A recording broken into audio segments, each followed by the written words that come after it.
Assalamualaikum warahmatullahi wabarakatuh. Shalom, Om Swastiastu, Namo Buddhaya, Salam Kebajikan. Perkenalkan, nama saya Rivaldo Pardomuanta Girsang dengan NIM C1C021077.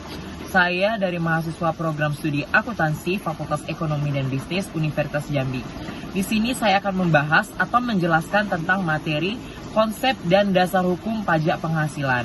Nah, tentunya materi ini akan berkaitan dengan mata kuliah saya sendiri, yaitu mata kuliah perpajakan yang saya ambil.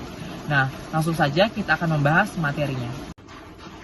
Nah, di sini saya akan menjelaskan tentang konsep dan dasar hukum mengenai pajak penghasilan. Sebelum saya menjelaskan, saya akan memberitahu apa saja sih poin-poin penting yang akan kita bahas di dalam materi ini.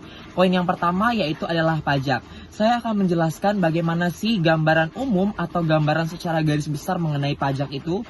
Kemudian yang kedua, barulah kita akan memfokus atau mendetail terhadap pajak penghasilan itu sendiri. Nah, materi yang ketiga yang akan kita bahas yaitu dasar hukum mengenai pajak-pajak penghasilan. Nah, tidak mungkin kan kalau pajak itu tidak memiliki dasar hukumnya sendiri.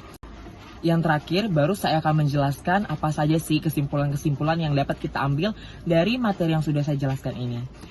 Untuk materi yang pertama yaitu adalah pajak. Pajak memiliki banyak sekali definisi-definisi ataupun pengertian-pengertian baik menurut para ahli maupun menurut undang-undang. Saya akan menjelaskan satu pengertian pajak menurut para ahli, yaitu pajak adalah iuran rakyat kepada kas negara berdasarkan undang-undang dengan tidak mendapat jasa timbal balik yang langsung dapat ditunjukkan dan yang digunakan untuk membayar pengeluaran umum. Ini menurut Profesor Dr. Rahmat Sumitro. Jadi, pajak di sini merupakan suatu iuran yang dipungut oleh negara dari masyarakatnya sendiri yang ditetapkan oleh undang-undang dengan artian memiliki sifat yang memaksa dan tidak mendapat jasa timbal balik atau kontra prestasi.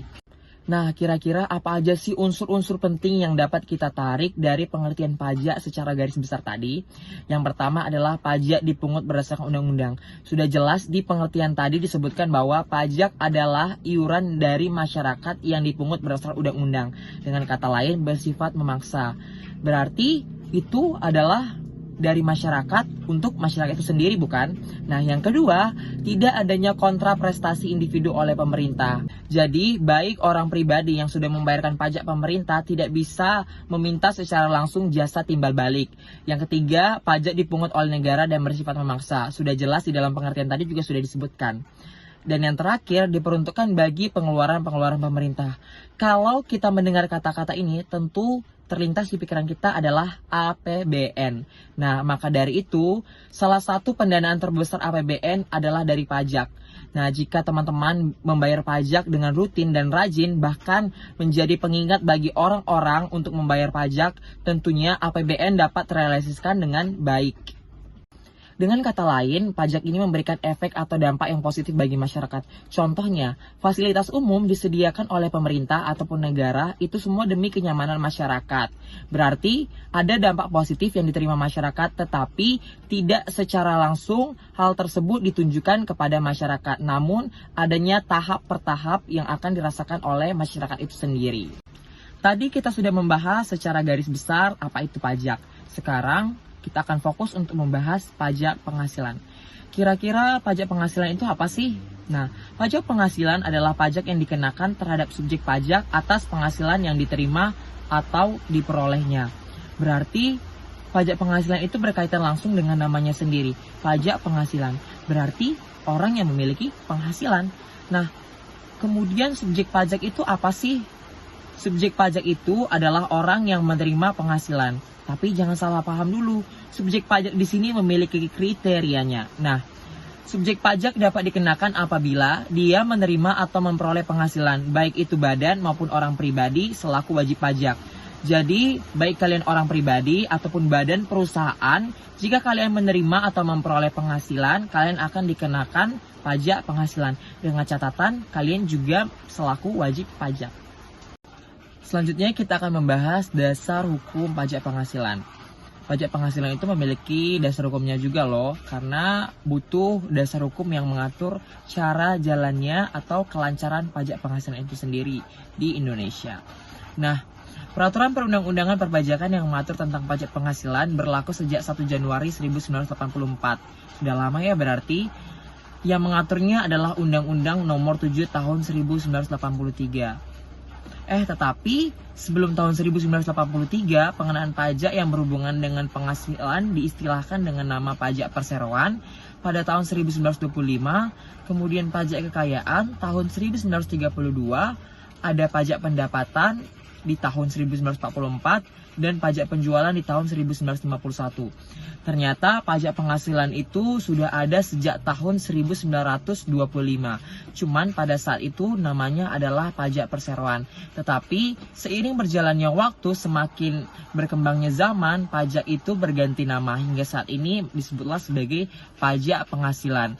Nah, pajak penghasilan itu sudah berlaku atau diberlakukan sejak tahun 1984. Walaupun di tahun-tahun sebelumnya sudah ada, tetapi di tahun 1984 itu berlaku namanya adalah pajak penghasilan, bukan pajak perseroan lagi, bukan pajak kekayaan maupun pajak pendapatan ataupun pajak penjualan. Tapi kan 1984 itu sudah lama, sekarang aja kita sudah berada di era 2000-an. Ternyata pajak penghasilan itu juga pernah disempurnakan atau diamandemen loh.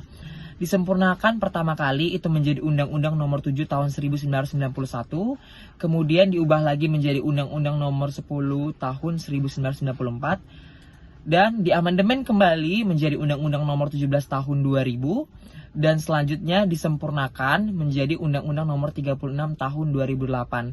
Nah, kita sekarang stuck di Undang-Undang Nomor 36 Tahun 2008 karena undang-undang itu sudah sempurna dengan pajak penghasilan yang kita anut sekarang ataupun pajak penghasilan yang ada di negara Indonesia. Nah, tapi pajak penghasilan itu kok bisa ya dirubah atau disempurnakan sebanyak itu? Ternyata perubahan undang-undang pajak penghasilan dilakukan dengan tetap berpegang pada prinsip-prinsip perpajakan yang dianut secara universal, yaitu keadilan, kemudahan efisiensi administrasi, dan produktivitas penerimaan negara, serta tetap mempertahankan sistem self-assessment.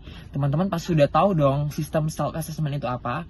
Jadi di Indonesia, kita itu menerapkan sistem pemungutan pajak dengan sistem self-assessment, di mana wajib pajak dapat menghitung, melaporkan, ataupun membayarkan pajak yang mereka miliki kepada pemerintah ataupun layanan pajak yang ada di daerah mereka.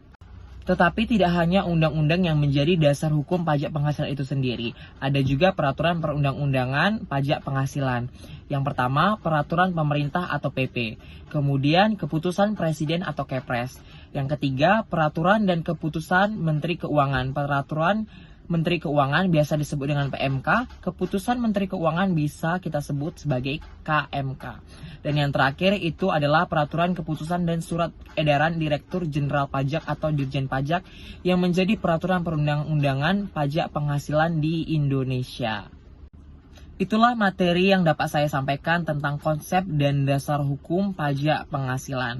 Saya akhiri, saya ucapkan sekian dan terima kasih.